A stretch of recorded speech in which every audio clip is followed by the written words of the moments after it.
निधी चौधरी आयुक्त का सेक्रेटरी आहेत ना त्या आयुक्त निधी चौधरी, महेंद्र कल्याणकर, डॉक्टर अपूर्वा पालकर, अभिजित बांगर, अशोक शिंगारे आणि आपले बिपिन कुमार शर्मा आणि व्यासपीठावर सर्व मान्यवर नरेश मस्के वगैरे सगळे आहेत इथं आणि सर्वांची नावं घेत नाही कारण उशीर खूप झालेला आहे. सर्व अधिकारी आणि लोकप्रतिनिधी. नरेश मस्केंचं भाषण चालू होतं, मी ते मला बोलवलं की अर्धा तास किल्ला लढवत होतो. खरं म्हणजे सगळ्यात आधी आपली दिलगिरी व्यक्त करतो की यायला उशीर झाला, परंतु मी सांगितलं होतं की जे लोक येतील त्यांच्या मुलाखती घ्या, त्यांना जे काही पुढची प्रक्रिया करा, त्यांचं सिलेक्शन करा. अपॉइंटमेंट लेटर नाही दिया ना, अपॉइंटमेंट लेटर पण दिले. आणि आज जवळपास मला निधी चौधरी मॅडम सांगत होत्या 30,000पेक्षा जास्त तरुण इथे येऊन गेले आणि 5 ते 6,000 लोकांचं त्यामधून सिलेक्शन झालंय आणि उर्वरित लोकांना देखील नोकऱ्या देईपर्यंत मंगल प्रभात जी हम रुकेंगे नहीं. बरोबर ना. आपण ठरवलेलं आहे या राज्याच्या आपल्या सरकारच्या माध्यमातून. आज आपण अनेक ठिकाणी, पहिलं नागपूरला सुरू झाला, नंतर लातूर झाला, नंतर बारामती झाला, कल्याणला झाला, कल्याणला पण झाला ना, अगोदर झाला नाही त्या दिवशी काय होतं शासन आपल्या दारी होतं, तिथं तर 1 लाख लोकांपेक्षा जास्ती लोक होते. आणि नगरला झाला आणि आता ठाण्यामध्ये आज होतोय. खरं म्हणजे एक उत्साहाचं वातावरण तरुणांमध्ये. मी जरी इथे नसलो तरी मी तिकडून सगळं बघत होतो, कारण सगळी सिस्टीम आता आहे बघायची. त्यामुळे एक उत्साह सगळीकडे चहलपहल, सगळीकडे तरुणच दिसत होते. युवक युवती नोकऱ्यांसाठी आपापले सर्टिफिकेट्स, आपलं रिझ्यूम, सगळ्या गोष्टी घेऊन या ठिकाणी मी पाहत होतो. फक्त उत्साहाचं नाही तर महाउत्साहाचं वातावरण या ठिकाणी पाहायला मिळालेलं आहे. एकाच वेळी या ठिकाणी रोजगार मेळावा पण, दुसरे पण कार्यक्रम आहेत ना आपले. एकाच वेळी खूप मोठ्या प्रमाणावर आणखी देखील आपले उपक्रम या ठिकाणी होत आहेत. आणि म्हणून महायुतीची महाविकासाकडे होत असलेली वाटचाल आपण इथं पाहतोय. खरं म्हणजे यामध्ये आज नमो महारोजगार मेळावा, जिल्हा परिषदेच्या नवीन कौशल्य, नवीन प्रशासकीय इमारतीचं भूमिपूजन पण आहे. उद्या ठेवलं, मग इकडे कशाला लिहिलं माझ्याकडे. बरं. आणि त्याचबरोबर सामाजिक न्याय भवन ते उद्या आहे, सगळे उद्या आहेत. म्हणजे ते आज म्हणजे उद्या यायचं ना, आज आपण शुभेच्छा देऊन जाऊया त्यासाठी. आणि अनेक उपक्रम जे आहेत. कोपरीतील संत गाडगेबाबा स्वच्छ भारत स्किल अकॅडमी आज आहे. अच्छा आहे. खरं म्हणजे त्या स्किल अकॅडमीमधून कितने लोगों को आपण प्रत्येक महिन्यात कमीत कमी 2,000 मुलांना ट्रेनिंग आणि नोकऱ्या हे देण्याचा आपला संकल्प आहे. आणि म्हणून आपलं राज्य जे आहे, आपलं राज्य 1.5-2 वर्षामध्ये एवढा आपण निर्णय घेतले, त्यामध्ये सर्वसामान्य सर्व घटक, मग शेतकरी असतील, कष्टकरी, कामगार, माता भगिनी, तरुण, युवा, ज्येष्ठ सगळे लोक आलेत. उद्योग आलेले आहेत. इन्फ्रास्ट्रक्चर प्रोजेक्ट जे आहेत ते खूप मोठ्या प्रमाणावर आपण करतोय. म्हणजे रस्त्याची कनेक्टिव्हिटी असेल, वॉटर कनेक्टिव्हिटी असेल, एअर कनेक्टिव्हिटी असेल, रेल्वे कनेक्टिव्हिटी असेल, याला आपण प्राधान्य देतोय. आणि यासाठी केंद्र सरकार म्हणजे आदरणीय प्रधानमंत्री महोदय राज्याला खूप मदत करतात. आणि म्हणून हे डबल इंजिनचं सरकार या राज्यामध्ये बुलेट ट्रेनच्या स्पीडने काम करतं आहे. आणि म्हणून या डबल इंजिन सरकारचा लोकांना डबल फायदा झाला पाहिजे, अशा प्रकारचा आमचा संकल्प आहे, उद्देश आहे आणि टार्गेट आहे. आणि म्हणून आपण उद्योगधंद्यामध्ये आपण नंबर 1 आहोत. उद्योगमंत्री इकडे आहेत. गेल्या 2 वर्षामध्ये आम्ही दावोसला जेव्हा गेलो तेव्हा पहिल्या वर्षी 1,37,000 कोटीचे करारनामे केले. फक्त करारनामे कागदावर नाही, तर 80% त्यातले अंमलबजावणी झाली, इम्प्लिमेंटेशन त्याचं झालं. आणि म्हणून त्यामधून देखील मोठा रोजगार उपलब्ध झाला. यावेळेस आम्ही दावोसला गेलो तर 3,73,000 कोटींचे करारनामे झाले आणि त्यातून लाखो लोकांना रोजगार मिळणार आहे. आणि तिथं आम्हाला कमिटमेंट जी दिली ती कमिटमेंट इथं येऊन त्यांनी पूर्ण केली.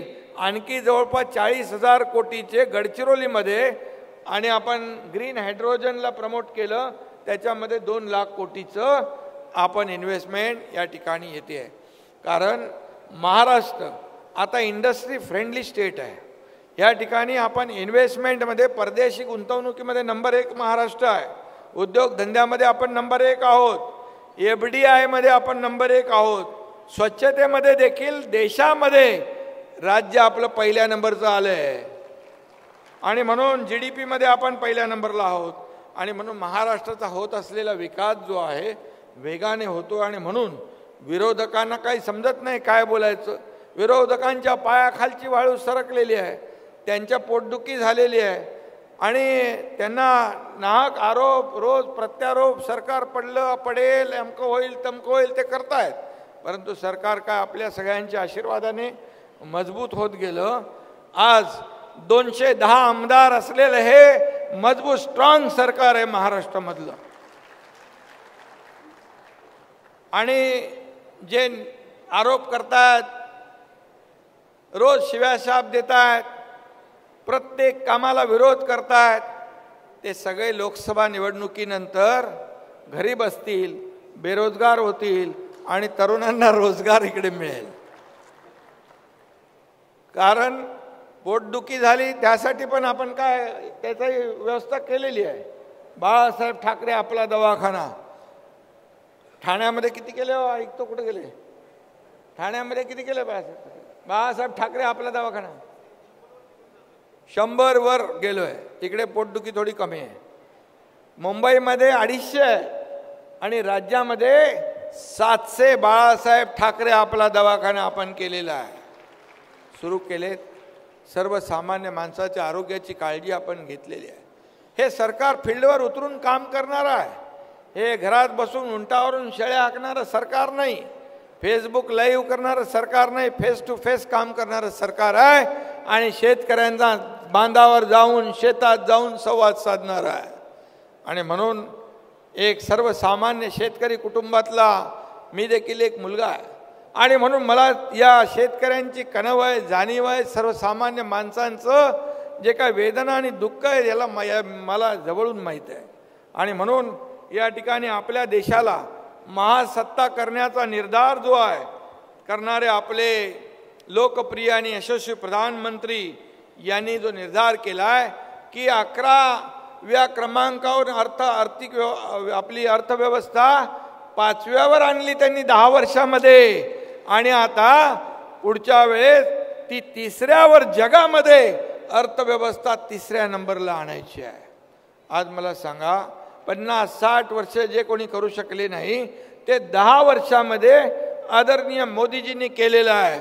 आणि त्यांचं पाठबळ आपल्या सरकारला आहे. आणि म्हणून आज राज्यामध्ये सर्व विकास सुरू आहे. आज आपण एक जर समृद्धी हायवे बघितला, आपण MTAचे अटल सेतू पाहिला, आपण पुणे मिसिंग लिंक आपण पाहिली, अनेक आपण प्रकल्प करतोय, अनेक प्रकल्प आपले सुरू आहेत. मुंबईमध्ये बंद पडलेले प्रकल्प आपण सुरू केलेत, मेट्रोचे प्रकल्प आपण मार्गी लावतोय.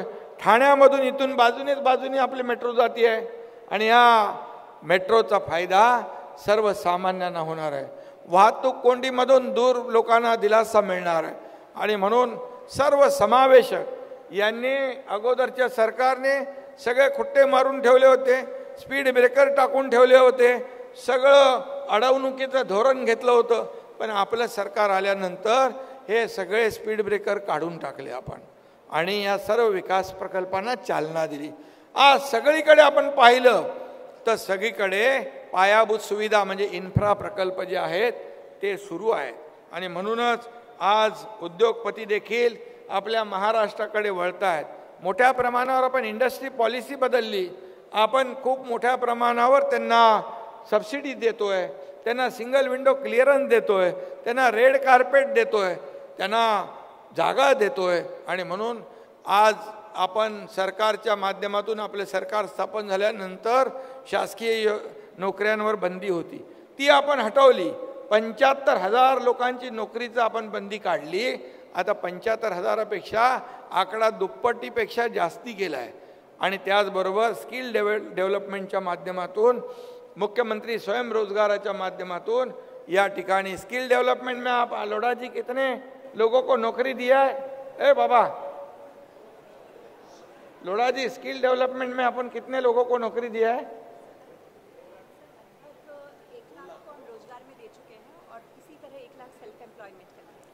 1 लाख लोकांना आपण नोकऱ्या दिल्यात आणि 1 लाख लोकांना स्वयंरोजगार स्वतःच्या पायावर उभं केलेलं आहे. बाळासाहेब सांगायचे, नोकऱ्या मागण्यापेक्षा नोकऱ्या देणारे हात तयार करा. आज तुम्हाला मला सांगायला आनंद वाटतो, स्टार्टअप आणि स्किल डेव्हलपमेंटच्या माध्यमातून आपण रोजगार देणारे हात पण तयार करतोय. गडचिरोली सारख्या भागामध्ये टाटा कंपनीने टाटा टेक्नॉलॉजी सुरू केली आणि त्या सेंटरमध्ये आज ते इनोव्हेशन आहे, इन्व्हेन्शन आहे, इन्क्युबेशन आहे. मोठ्या प्रमाणावर 5,000 लोकांना दरवर्षी तिथे ट्रेनिंग देणार आणि नोकऱ्या देणार. त्याचबरोबर त्या ठिकाणी स्वतःच्या पायावर उभं राहण्यासाठी छोटे मोठे उद्योग देखील तयार करण्यासाठी उद्योजक तयार करतात. हे आपल्या सरकारचं काम आहे. शेवटी हा तरुणांचा देश आहे. मोदी साहेब देखील या तरुणाईला नोकऱ्या मिळाल्या पाहिजे, ते स्वतःच्या पायावर उभ्या राहिले पाहिजे, त्यांनी स्वतःचा धंदा उद्योग केला पाहिजे, यासाठी खूप मोठ्या प्रमाणावर योजना करतायत. आणि म्हणूनच याला देखील आम्ही नमो महारोजगार मेळाव्याचं नाव दिलेलं आहे. आणि म्हणूनच आमचं ध्येय आहे, आम्ही फक्त अयोध्येमध्ये राम मंदिर बांधलं, मोदीजींनी त्या पूर्ण देशामध्ये एक लहर तयार झाली.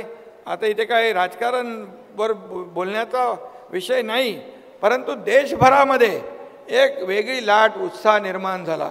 तसंच आम्ही काम करतोय. मुखी राम आणि प्रत्येकाला काम, हेच आमचं ध्येय आहे. आणि म्हणून मुंह में राम बगल में छुरी वाले आम्ही लोक नाही आहे. लोढाजी बरोबर आहे ना? आणि म्हणून मी आपल्याला खूप खूप मनापासून शुभेच्छा देतो. या ठिकाणी आज मोठ्या प्रमाणावर सर्व लोक या ठिकाणी आलेले आहेत.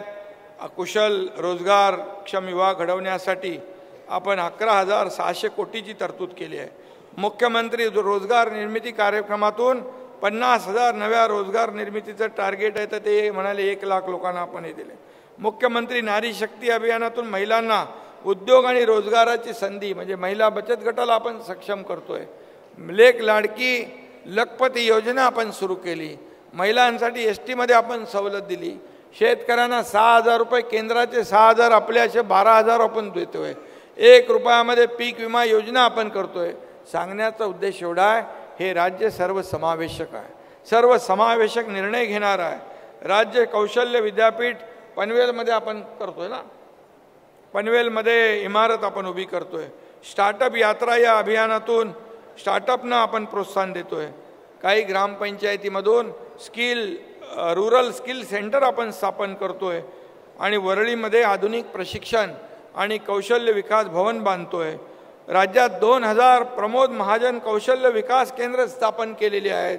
आणि म्हणून आज मुंबई महापालिकेच्या शाळामध्ये देखील आपण स्किल, सगळ्या सब स्कूल में किया ना आपण स्किल डेव्हलपमेंट सेंटर. मुंबईमध्ये महापालिका शाळांमध्ये आपण स्किल डेव्हलपमेंट सेंटर सुरू केलं. बांगर इकडे आहेत. आपणही या ठिकाणी मुलं शाळेमध्ये शिकत असताना त्यांचं शिक्षण झाल्या त्यांना या स्किल डेव्हलपमेंट सेंटरच्या माध्यमातून या ठिकाणी रोजगार मिळाला पाहिजे, यासाठी आपला प्रयत्न असला पाहिजे. आणि म्हणून मी सगळ्यांना मनापासून शुभेच्छा देतो. आपले मंगल प्रभात लोढा यांना खूप खूप शुभेच्छा देतो, कारण ते मनापासून या ठिकाणी उद्योजकांना आपल्या उद्योग मंत्र्यांची मदत घेऊन, उद्योग विभागाची मदत घेऊन या ठिकाणी कंपन्यांना आव्हान देतात, त्यांना बोलवतात, निमंत्रण देतात आणि या ठिकाणी हजारो युवकांना रोजगार मिळतो. आणि म्हणूनच आजचा हा रोजगार मेळावा जो आहे हा असाच चालू राहणार आहे. प्रत्येक जिल्ह्यात तालुक्यामध्ये आपण रोजगार मेळाव्यांच्या माध्यमातून आपण तरुणांना रोजगार, त्यांच्या हाताला काम आणि स्वतःच्या पायावर उभं राहण्यासाठी आपण देखील अण्णासाहेब पाटील आर्थिक विकास महामंडळ पण आहे. तुमचं उद्योग खात्याचं पण काहीतरी आहे ना, तुम्ही देता ते मदत त्यांना. मुख्यमंत्री रोजगार निर्मिती योजना किती रुपये त्यांना देता तुम्ही? 35% सबसिडी देतात. याची माहिती द्या. माहिती बिपिन कुमार कुठे आहे? त्यांना या आपल्या लोकांना माहिती दिली पाहिजे. तुम्ही कितीपर्यंत त्यांना कुठल्या योजनेसाठी देता?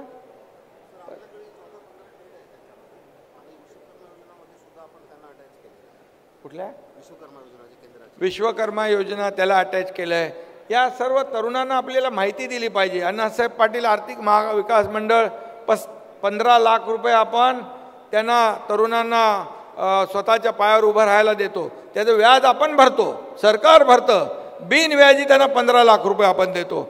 तसंच या ठिकाणी जे तुम्ही हे करताय, तुम्ही देखील याच्या योजनांची सगळी माहिती दिली पाहिजे लोकांना.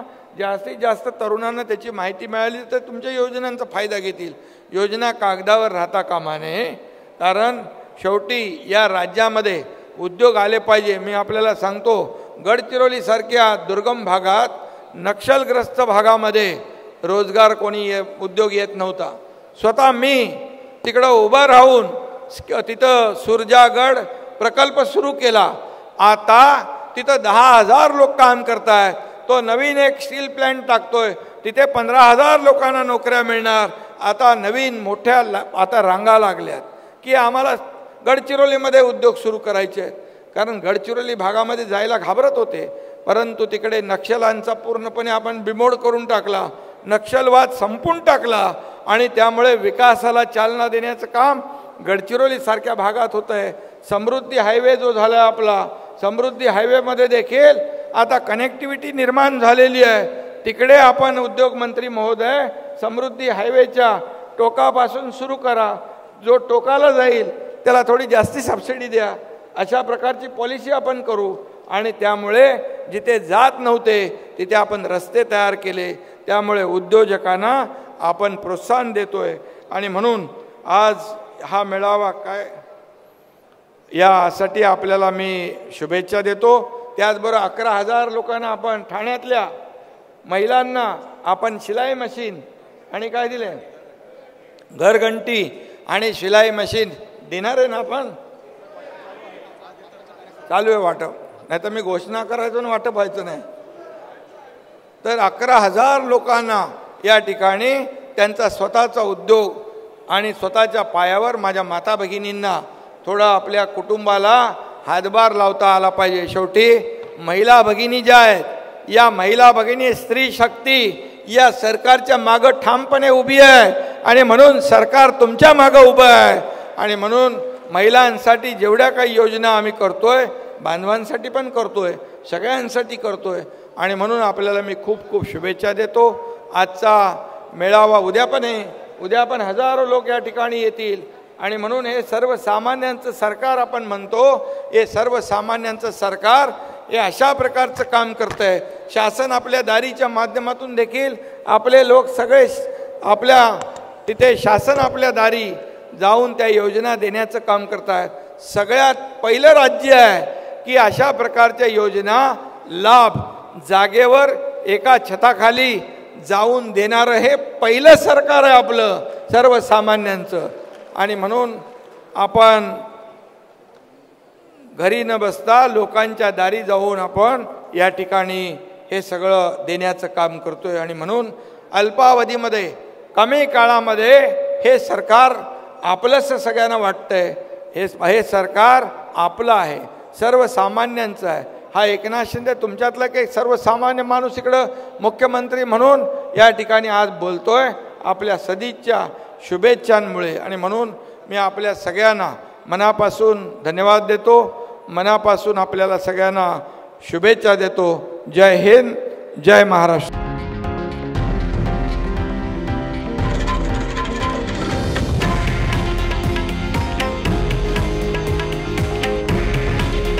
हे आहे देशातील नंबर 1 न्यूज नेटवर्क आणि आपण पाहत आहात TV9 मराठी. काळजी तुमची, हित महाराष्ट्राचं.